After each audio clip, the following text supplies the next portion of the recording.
Hey guys, Redneck Science Central. I'd like to give a little update on what's been going on. So, here we are at the fort. There's been a lot of progress going on. It's been nice.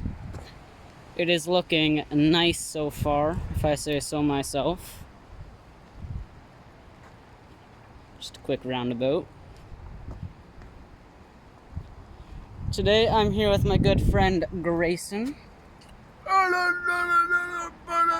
Well said. But what the real thing I want to show is this sludgy that we made. So, you'll hold this for me. Though, this thing's pretty sick. So, it's the sledgehammer that we built. We used a auger drill for it, and it works insanely efficiently. We should make that a broom. Yeah. The broom. Let's just make this a broom, man.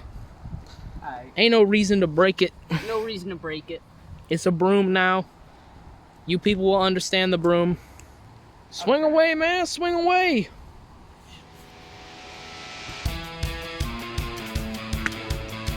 There we go. Hell yeah, my brethren. Sludgy. Now we closely resemble Harley Quinn. Hell yeah. Because we're both clowns. Alright. Redneck Science Central. We are out. Yep. Have a good one.